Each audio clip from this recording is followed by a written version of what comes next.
किसी भी इंसान की जिंदगी में परिस्थितियां और समय हमेशा एक जैसे नहीं होते और न ही इस बात से इनकार किया जा सकता है कि जिंदगी में हमेशा अच्छा ही समय चलता रहेगा, क्योंकि हर व्यक्ति कभी अच्छा समय देखता है तो कभी वो बुरे दौर से भी गुजरता है। अब हो सकता है कि कभी आपके साथ भी ऐसा कुछ हुआ हो जब आपका हौसला कमजोर पड़ गया हो और आपने हार मान ली हो। लेकिन मुश्किल से मुश्किल हालात में भी जो इंसान अपना हौसला नहीं खोते और सही समय पर सही फैसले लेते हैं, वही सबसे बड़े धैर्यवान या पेशेंस वाले माने जाते हैं। अक्सर जब हमें ऐसा लगने लगता है कि हम किसी काम में फेल हो रहे हैं तो खुद को संभाल नहीं पाते और घबराकर अधिकतर ऐसे फैसले ले बैठते हैं जिनमें से ज्यादातर फैसले गलत साबित हो जाते हैं, जिनका सीधा असर आने वाले समय पर भी पड़ता है। लेकिन अगर माँ बाप बचपन से ही अपने बच्चों को धैर्य रखना सिखा दें तो आगे चलकर उनको ऐसी दिक्कतों का सामना नहीं करना पड़ेगा। तो आइए जानते हैं कि माँ बाप अपने बच्चे को धैर्य रखना कैसे सिखाएं। अगर आप हमेशा पॉजिटिव सोचते हैं तो ऐसा माना जाता है कि आपका बच्चा भी वैसा ही होगा, और एक पॉजिटिव सोच से ही जिंदगी में पेशेंस की भावना आ सकती है। चलिए अब हम आपको एक शानदार कहानी सुनाते हैं जिसमें एक प्रोफेसर ने धैर्य रखने के फायदे और नुकसान के बारे में रिसर्च की थी। दरअसल वो जानना चाहते थे कि ह्यूमन बिहेवियर अलग अलग तरीकों से अलग अलग समय में कैसे काम करता है, जिससे कुछ लोग जीत जाते हैं और कैसे कुछ लोग हार मान लेते हैं। एक बार उन्होंने अपनी क्लास के सभी बच्चों को टॉफी दी और बोले कि कोई भी बच्चा 10 मिनट तक इस टॉफी को नहीं खाएगा। इतना कहकर वो क्लास से बाहर चले गए। अब जैसे ही प्रोफेसर बाहर निकले, उनमें से कई बच्चों ने उस टॉफी को 10 मिनट से पहले ही खा लिया, क्योंकि उस समय बच्चों को मना करने वाला वहाँ कोई नहीं था। प्रोफेसर जब 10 मिनट बाद क्लास में पहुंचे और उन्होंने बच्चों से पूछा कि किस किसने टॉफी को खाया और किसने नहीं खाया, तो मालूम हुआ कि कुछ बच्चों ने 4 ही मिनट में खा लिया तो कुछ ने 2 मिनट में। सिर्फ 7 ही बच्चे क्लास में ऐसे थे जिन्होंने टॉफी नहीं खाई थी। प्रोफेसर ने उन सभी 7 बच्चों के नाम और घर के पते को अपनी डायरी में लिख लिया।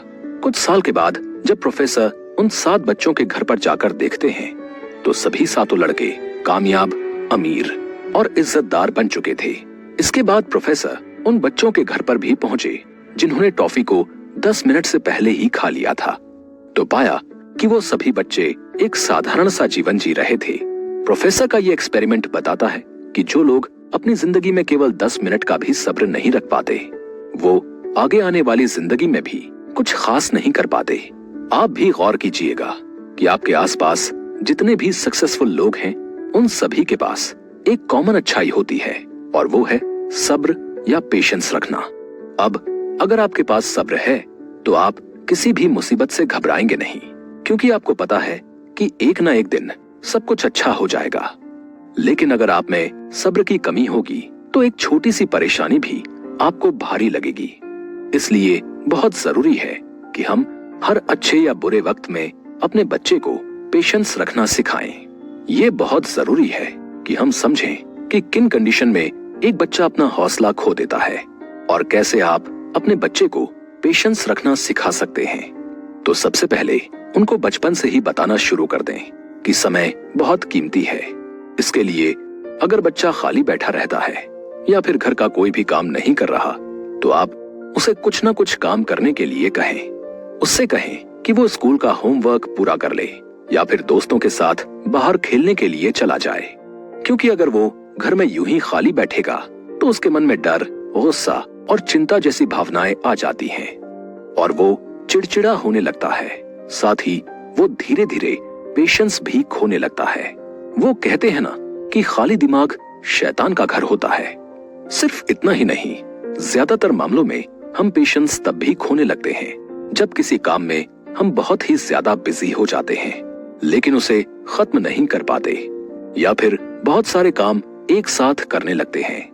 आप बच्चे को सिखाएं कि जिंदगी कोई रेस नहीं है, बल्कि ये एक जर्नी यानी सफर है, और हमें इसमें आने वाले हर एक पल का मजा पूरे पेशेंस के साथ उठाना चाहिए। हम ऐसा समझते हैं कि शायद ही कुछ माँ बाप को इस बात का पता होगा कि लिखने से भी बच्चे को पेशेंस रखने के लिए मोटिवेट किया जा सकता है। जी हाँ, ये बात बिल्कुल सही है। आप अपने बच्चे की अच्छी आदतों में एक नई आदत यानी लिखने की आदत जोड़ सकते हैं। इससे न केवल बच्चे का सेल्फ कॉन्फिडेंस और पेशेंस बढ़ेगा, बल्कि वो अपनी जिंदगी का पूरा मजा भी उठा पाएगा। अगर आपको ऐसा लगने लगता है कि बच्चा ज्यादा गुस्सा होने लगा है या फिर उसमें जरा भी पेशेंस नहीं है, तो उससे कहें कि वो अपने गुस्से की वजह को एक डायरी में लिखे और ऐसा वो हर बार करे। इस तरह अगर हर बच्चा अपने गुस्से की वजह को नोट करता रहेगा तो इससे उसको ये समझ आएगा कि किन किन कंडीशन में वो ऐसा करता है और माँ बाप भी वजह जानकर उसकी मदद कर पाएंगे। इंसान के बर्ताव पर की गई एक स्टडी से भी ये बात साबित हो चुकी है कि अगर हम अपनी अच्छी या बुरी भावनाओं के बारे में लगातार लिखते रहते हैं तो इससे पिछली बातों से सबक लेकर हम आगे गलतियों को दोहराते कम हैं। लेकिन किसी भी माँ बाप के लिए सबसे बड़ी चुनौती तब होती है जब कोई बच्चा हद से ज्यादा जिद्दी होता है।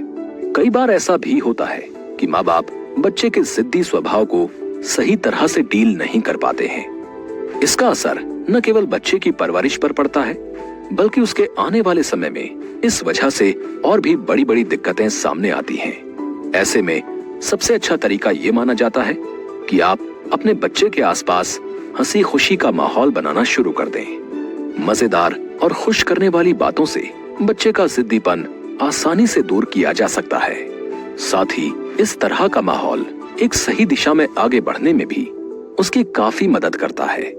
हमने इस एपिसोड